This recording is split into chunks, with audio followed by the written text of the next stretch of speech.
Hello and welcome to my brand new podcast. I'm Nicky Raby and I'm thrilled that you're joining us. I do lots of things. I'm an actor, coach, writer, speaker and a mum. And in my coaching work, I work with creatives, personal brands, freelancers and small businesses.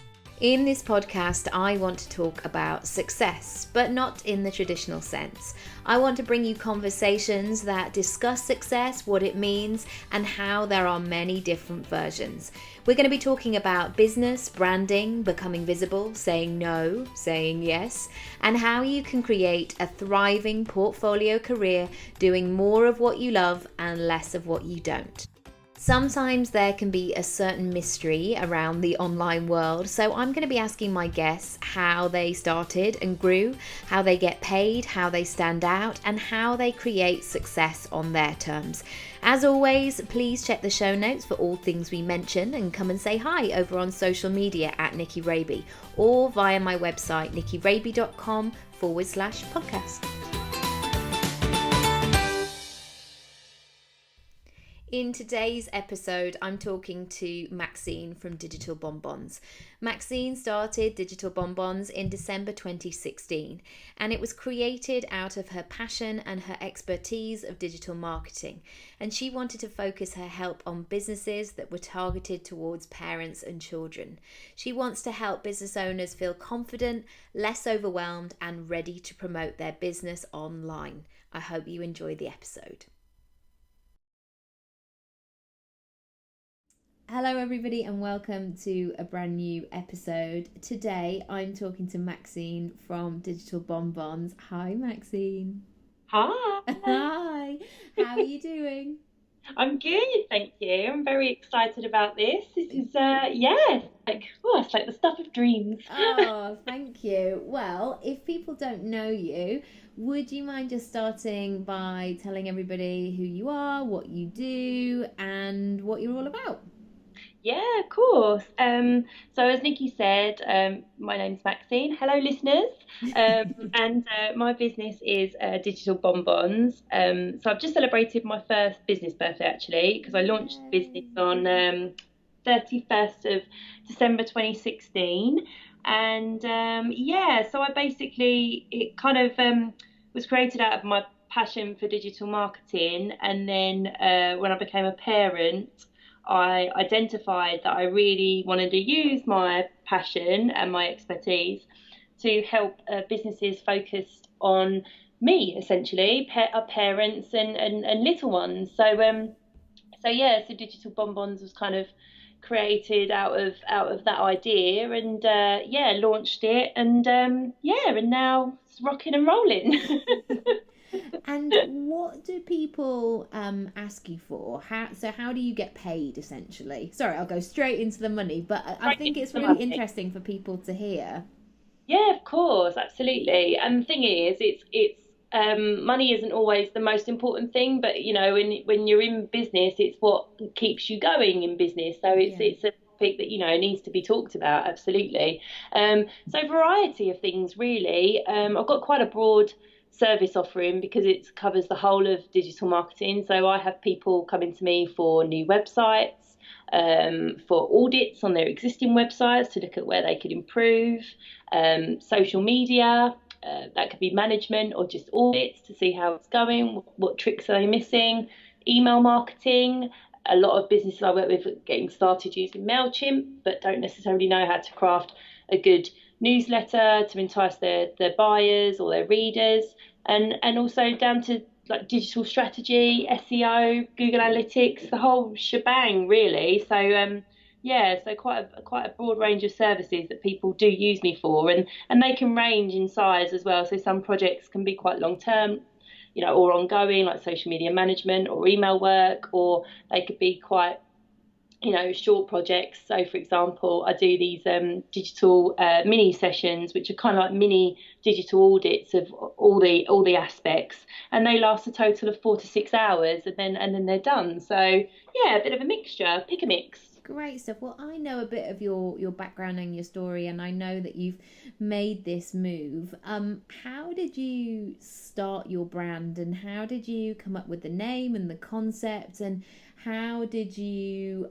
create a brand that you knew was going to start a movement and start a new chapter in your life, and stand out from the competition? Because I know when I see you across social media, I think it's really clear, and I love seeing your posts and what you're up to, not in a creepy way, but in a kind of it's very recognizable. So how did that process happen for you? Oh, that's a good question, actually. I think I mean, I'd always wanted to work for myself. That had been a kind of dream and fantasy of mine for probably, I'd say, if hand on heart honest, the last 10 years. But I'd never really kind of found what I could do or what that could mean, what that could look like, etc. And then I had Ava, and she was born in 2014, and I went back to work, went back to my corporate role. And I'm quite happy going back to work. Went back 4 days, and I had a very, very good work-life balance. I was one of the fortunate ones returning to corporate world that one could, and also had that kind of balance when returning as well. And it was after a conversation actually with my really good friend Louise, and she was just about to embark on launching her own business. And she's a wedding planner as well, but she's also launched her own creative business doing websites and branding for lifestyle brands. And she was just about to embark on that. And I thought to myself, oh, you know what, I could do this. I really feel like this is something that I could offer to people. And I think especially when I was on mat leave and becoming a parent, you discover so many more businesses out there. That cater for you, that are talking to you, that you can find great stuff for your child, great things for you. But I also know that a lot of those businesses are started by mums who want to launch their own business, who come up with their light bulb moment on mat leave, that might have come from very different professional backgrounds, and they might not know how to get their business seen online. So that was kind of a real ding moment. And I thought, I really want to help these businesses. I feel like I could help them, reach the people they need to be and understand what they need to do a lot better. So, I started working on the business. I think it was like June, July 2016. And I started thinking about what I was going to be as a business, how I wanted to brand myself, what my colour palettes were, and all the kind of visual elements. I'm a very visual person anyway. I always have been.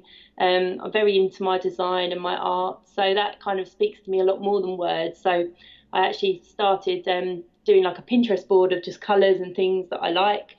And it just kind of evolved from there, really. I found all the things that I was looking for in terms of my colours, and then even down to the name. Originally, it actually started off as a blog, believe it or not.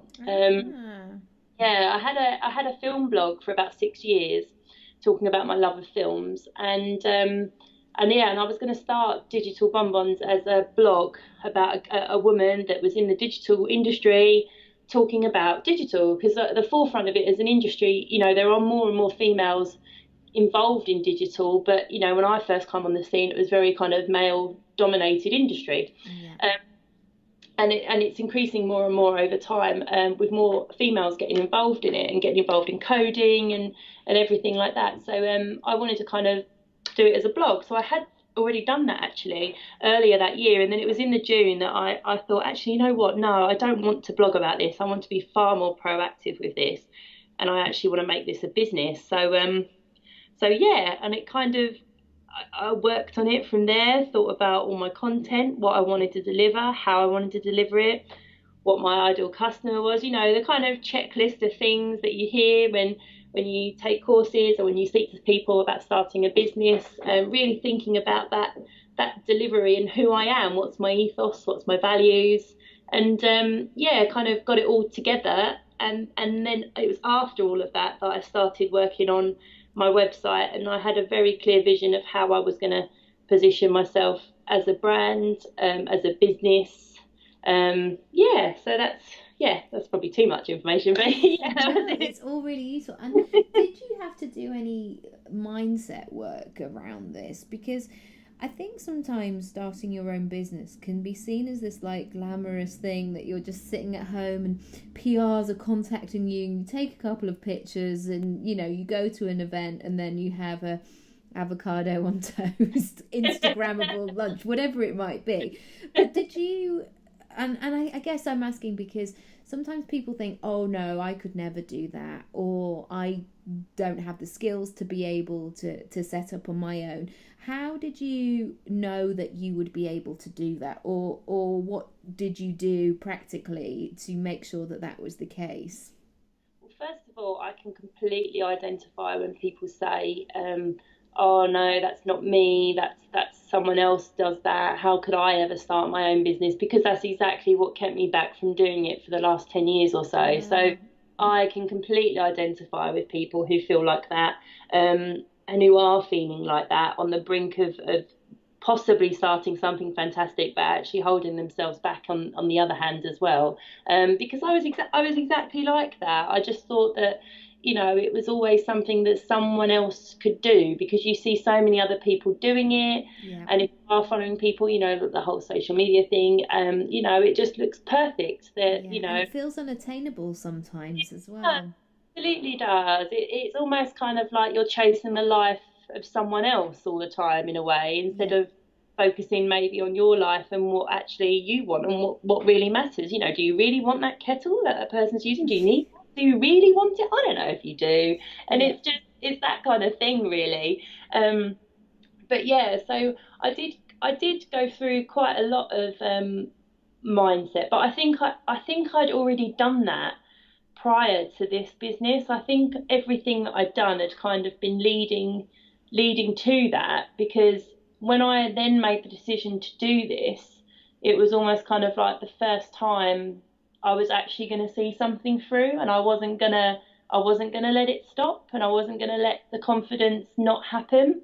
And I think it's Amazing. because I wanted to do something like this for so long that I'd almost already gone through all the years of self-doubt and Yes. mindset work, whether that was thinking of doing something on my own or whether that was in my careers or my previous jobs, etc.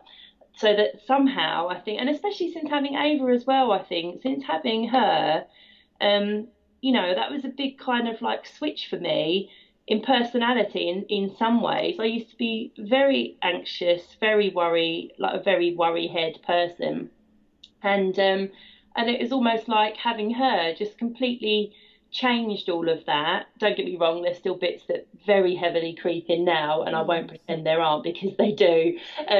But having her, I think, just kind of gave me the impetus I needed to think, oh, actually, you know what? I could do this, and I am going to do it. And what's the worst that can happen if I do? And I think that was really important for me. And obviously, it was quite a big gap between having her and actually launching the business. It was 2 years, so it wasn't something that I just launched into straight away. I did think about it, and obviously had quite a few chats with my friend Louise as well. And I just thought, actually, you know what? No, I'm not going to sit back this time and doubt myself. I'm actually going to do this. I'm actually going to see it through. And every step that I was working on, when I've completed one step, moving on to the next one, and it was kind of ticked off the list, and it was building momentum. I thought, oh my god, like this is actually I'm actually gonna do this.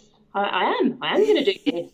And you Yeah. are. And so, what was that like the first time that you got paid as, for yourself, not just within a corporate job? Oh God, that was just unbelievable. That's such an unbelievable feeling, and I still have that feeling every time that happens now. It's not something that I've become accustomed to, getting paid for what I do outside of a corporate role at all. I'm not sitting there being like, oh yeah, just throw the money at me, whatever, woo. No. I don't Um, even need it. I've I I've don't even signed need up for the day. exactly. No, no, not at all. I'm still very much taken aback by that, because I think it's just such a, I can't think of the word, but it's overwhelming in a really nice way, in the sense that people believe in what you do and that you can help. And I know it sounds really corny, make a difference, but yeah, help make a difference, and people want to work with me, and that's just so inspiring and encouraging. And I just, it's what makes, it's what help makes it all worthwhile, really. Yeah, I know, and I know we're joking about making a difference, but what you offer is, because you're helping people to get themselves out there, to market themselves and their business correctly, so people know of them and that they get paid. There's all kinds of crazy statistics about businesses that fail in the first year or whatever, but I think sometimes that's partly to do with we don't know how to put ourselves out there, and in the back of our head we may have the old stories of, well, we shouldn't show off, or we don't want to come across as sleazy or like we're trying to sell to people. So it's a real fine line, and if you've got somebody on your team going, go on, or just do a bit more of this, it's so much easier. Oh, absolutely. And I think, and that's the biggest thing as well, is that I don't just want to kind of provide the practical stuff around learning digital marketing. It's the support as well, and it is that confidence building. So it's as well as kind of like the practical things that you can do. Well, if you look at this, tick this box, try this. But it's also that kind of cheerleading as well. Yes.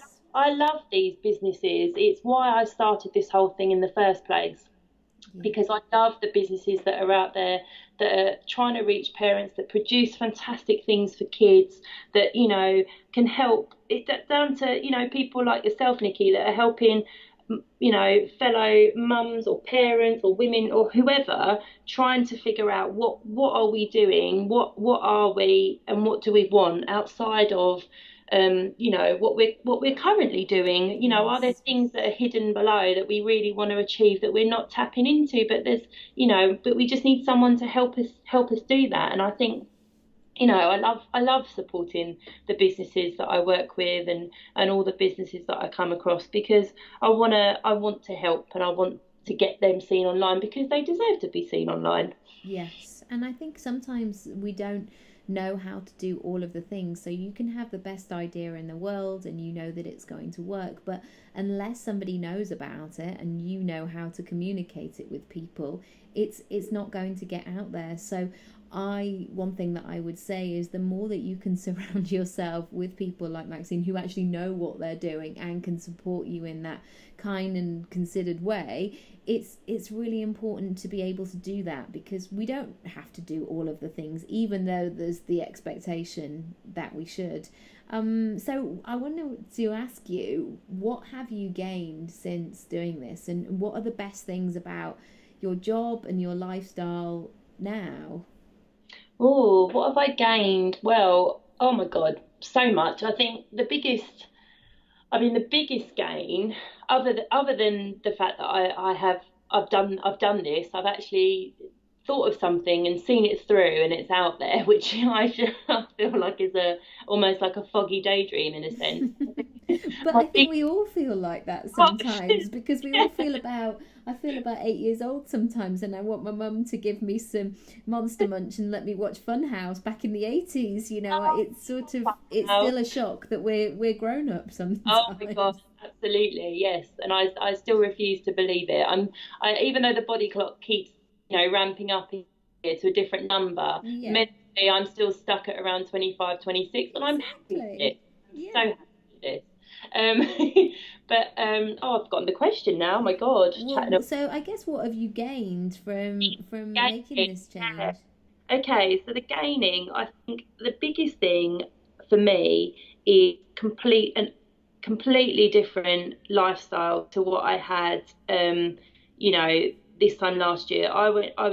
When I launched the business, I was doing it on top of my corporate role. So I was doing it in the evenings and sometimes on the weekends, odd days on a Friday, when I had my daughter. And yeah, the biggest change for me is that, I've left the corporate world. I've left employment after 17 years, and now I'm doing the business full time. I started doing it full time in October, and that's a massive gain, because I've got my own time. I run to my own schedule. I control my day. I can have time with my daughter as and when I want.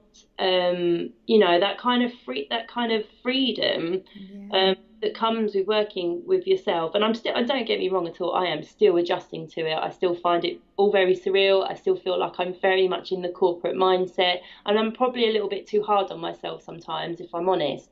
But that's been such a massive gain, and I've only been able to do that because of what I've been doing with this business, and it's what I hoped would happen. It happened a little bit quicker maybe than I anticipated, which is a good thing. Which is a good thing. But yeah, and that's just been, and just the confidence and the community and the support, the friends I've made. It's like almost like a whole nother world. Um, yeah, it's just, yeah, I've gained so much, absolutely. And what would you say to those who have an idea and it's just a spark at this stage and they know that they want to make that move? What would be the first steps that you would suggest in kind of moving that idea, even if it's just a little baby step moving forward? I definitely think talking to someone about it, because that's the worst thing, I think, in a lot of ways, is that you can have something and you might feel really excited about it, but also on the hand of excitement is nerves, fear. What if people don't like it? And you're already kind of putting all these things on yourself before you've even said it out loud. Almost, it's almost kind of how you're having a million conversations in your head Yeah. you even talk to anyone about it. So I really feel like if you're sitting there at the moment, if you're sitting there, listeners, if you're sitting there and you have an idea, talk to somebody about it, whether that's your partner, a really close friend, maybe an online group that you've joined, or even a local face-to-face group that you've joined. Talk to somebody about it. So say I've had this idea and I really think I've got something. What do you think? And also, just write your ideas down as well. Everything you're thinking of, just put it all down in a book. Get everything out, whether it's just names that you've got rolling around your head, or what you'd like to offer, or if it's a product that you'd like to do. And then I think once you've spoken to someone and they actually said it out loud, it then gives you a bit of empowerment as well, because you're thinking, oh, this could happen. I've actually said the words out loud Yes. and someone has heard it, and that really does give you a bit of power and impetus to then kind of like, just like I said, I'm a big scribbler, so I remember writing a lot of things down when I was first thinking of this Me business, too. breaking it all down, well, what would I offer? Who do I want to target? And then also, I love a good Pinterest board as well. Like I said, I'm a visual person, so I hit Pinterest with all these different things that are going through my head of what this business could be, and colours I liked, and fonts and ideas, and motivational words as well. So I think just don't hold yourself back. It's just so easy to do. Um, and my really good friend's mum said to me, actually, when she found out that I was going full time with the business, she said to me, "Oh, I'm so excited for you. And you've just got to do it." She said, because fear is so much easier to live with than regret, and that's Ooh. exactly it. I love that. I think it's so important. And I think I remember myself when I sort of was venturing into this life coaching world that I started to say what I was working on rather than going, oh, I'm just doing this thing and being a bit vague. Because suddenly, once I said that I was working on or I was launching or whatever, the amount of people that often that I didn't expect at all that stepped forward and said, oh, you should meet my friend, or why don't you email this person? And sometimes you can feel like the help is a long way away, but actually, usually it's quite close to home. And generally, I know that we found is that the community online is it's like a cult. It's really supportive, and people will help you out along the way, because often there are people out there who are doing what you want to do too. Absolutely, and that's the thing as well. And I think like you say, the community is so strong. And I think when you are starting to think of an idea, or even now when you're in business yourself, I don't know everything. I don't know everything about being a business owner. I've never been a business owner before. Only someone's just got to show me a spreadsheet, and I just feel the heat and like a rash I coming off. always feel like I'm in trouble, even though Oh, there's money there. it just takes me back to like being at school when we used to have a mental arithmetic test. Oh gosh. I would feel the panic and the dread come over me, because I'm not very good with numbers. It's not my forte. I know that's not my strong point. So I know as a business owner that is going to be a right pain in the bum for Yeah. me. So And I it's okay not to be good at everything, I think. Sometimes we can feel like we should be super women and doing all the things. It's all right for people to help you or for you to ask for help. And I realised, like, when I was a new mum, it was quite an adjustment, actually saying, if somebody said, oh, can I make you a cup of tea? And sometimes I go, oh, no, it's all right. Well, I'll do this. And, in the end, my mum said one day, well, I would like one, so I'm making one. Can you sit there? And, we forget that we can actually ask for help and be supported.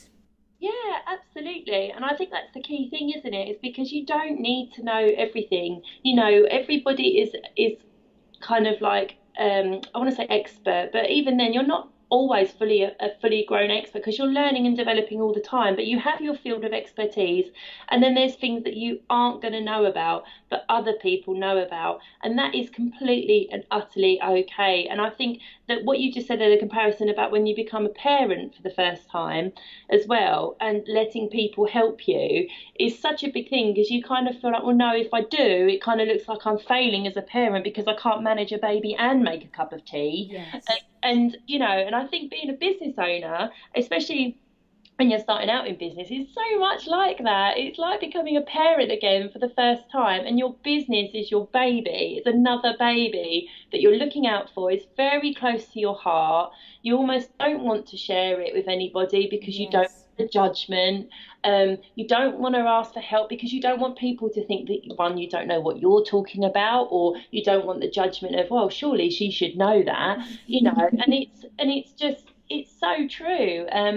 But you've just almost kind of got to think, and it's funny, isn't it? Because you kind of look back and you think of this when you've been a parent for a couple of years, and you just think, oh God, no, I wouldn't feel like that now. And you've almost kind of got to tell yourself that when you approach starting out as a business owner, and just get rid of all the thoughts that you've got there about all the bad things, and just ask for the help if you need it. And it is okay because it's out there, so use it. And inevitably we will all make mistakes, we will all try things. We were just talking earlier about, I think there's some program that you can access your own old websites. Well, if I looked at my first website, it would just be like, who is that, or what is that all about? But equally, I could only do what I did at the time. I didn't have the knowledge, I didn't have the niche, I didn't have the confidence when I was first starting out that I do now. And so you have to, it's all a process, it's all a journey. Massively so, absolutely. I mean, God, my website has changed 3 times since it's launched. Not massive changes, but things that I've developed, things that I've then learned how to do better that I couldn't do, a year ago. And it is, it's about constant involvement, because we all learn all the time. And I think that's one of the important things, is just keep learning and then improve yourself. But when you don't know, ask. Absolutely. So I'd like to do some quick fire rounds, if that's all right. We'll just when motivation wavers, how do you get back on track? Oh, I take some time out. Good, brilliant. Yeah. And if you could do something else for the day, what would you do? I would be a film trailer maker. Ooh, would you put like big, scary, dramatic music on all of them? One of my dream jobs was always to either be a Disney animator or a film trailer maker. I absolutely love trailers. Amazing. Yeah, so if I could do that today, that would be amazing. I've got London traffic in the background. What tools or resources could you not live without? Oh my goodness! So my tools. Even though I'm a digital lady, I'm all about a notebook. Yeah, me too. I don't mean like a digital notebook. I mean a good old fashioned pen and paper. So I could not live without my pen and paper. That is number one. And then my stationery, so my pens as well. I love a good pen. And my planners. I love planners. Oh, it's so good. I just get lost in stationery shops for hours on end, and then I have to be hoisted out. And I actually went to an event at Kiki K, and I made like some weird noise when I touched this notebook, and then I was like, "Ooh, that's nice." And then I looked at the woman, I was like, "Oh, sorry," and she put her hand on my arm and went, "It's okay, you're amongst friends." So it weird underground stationary perving situation. Oh my gosh, I love that. But we got it. We connected. That's What it. what books on your bookcase would you recommend, or audios, or YouTube videos, anything like that that's been really great for your inspiration? Oh, books. Oh, I've actually got oh, they're in the other room, aren't they? They're on my bedside. But so I've just started reading this book at the moment, actually, which is not related to business at all, but it's a really good. I'm finding it to be a really good wind down read just before bed, and it's called A Poem for Every Night of the Year. Oh, Um, nice. yeah, and it's really good. They do two, one for every day and one for every night. And yeah, every day you get like January 10th, 9th or whatever day we're on today, 10th, I can't remember. I'll read today's poem, and then it goes on and it takes you through the whole year, and that's a really nice kind of wind down tool. Actually, I used to love poetry at school, but never really had like a massive passion for it. But I'm finding that quite a good, yeah, just kind of chill out time before bed. I have a little read of a poem, and then I'll, lights out, relax. But I've also started using the positive planner as well this year. It's not a book as such, but it's obviously a way to kind of reflect on how you're feeling, look at your own kind of mental health and how you're coping with things and what your goals are. And I'm finding that really good as well. So it's just little things like that I think are really important, because especially when you're working at home and you're on your own during the day, it can be quite isolating and you can feel a bit caught up in all the fog of yourself. Yes. So I'm actually finding that at the moment, those kind of books that I'm actually taking time out with and doing a bit of reflecting and things like that are actually being really beneficial at the moment. So I haven't got any businessy books per se I've got some on the list to read, but those are the two that I'm kind of looking at right now. Amazing. And that's really good actually to be able to do that switch off for yourself, because I remember before we had Oscar, sometimes I'd be working at home on my own, and by the time Matt came home I was like some wired Labrador at the door, like so excited that he was home. And of course Yeah. he'd had a long day as well, and he's looking at me like, dude, you're gonna have to calm down, because I need to take my shoes off and just Yeah. have a moment to myself. So Oh, knowing those absolutely. things of how that works rhythmically in your house as well is really good to know. And finally, where would you like to be in 5 years' time? Oh my goodness, where would I like to be in 5 years' time? Ooh, probably on a beach somewhere in Bora Bora. That would be nice as I look at Yes. my moody, cloudy sky. No, on a serious note, where would I like to be in 5 years' time? I tell you what, Nikki, I don't. I think if in 5 years' time we had this same conversation and I was still able to do what I'm doing now and have that time with our daughter and have the life for me of how I want it to be, I would be happy. If I could just be doing what I'm doing now, and that would make me so happy. It's a date. I will see you on the 9th of January I'd 2022. be No, from 2023. Oh my God. See? Maths? No, I was good at maths. Okay. 2023, Yeah, we'll have the same conversation and see where we are.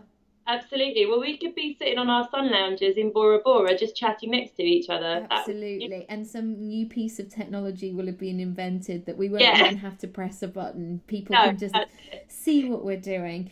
Maxine, it. you are a treat. I adore you. Thank you so much for all your advice and wisdom and just your heart and soul that you bring to everything that you do. If you're always such a supporter of me and so many others online, and we just really appreciate it. So thank you. And if people wanted to come and find you, where shall they go? A few places really. You can find me on Instagram. My username is Digital Bonbons, and it's the same on Facebook, Pinterest, Twitter, and my website is www.digitalbonbons.com as well. But thank you very much, Nikki, for having me part of this. It's an absolute honour to be Oh, featured on your podcast, and yeah, it's been amazing. So thank you very thank much. you. And everybody who's listening, if you would like to hear more of these kind of conversations, please please find us on iTunes or your podcast listening device of choice, and rate and review and subscribe and share it with your friends or somebody you may feel may benefit from this kind of information. Until next time, thank you so much, and we'll see you then. Bye.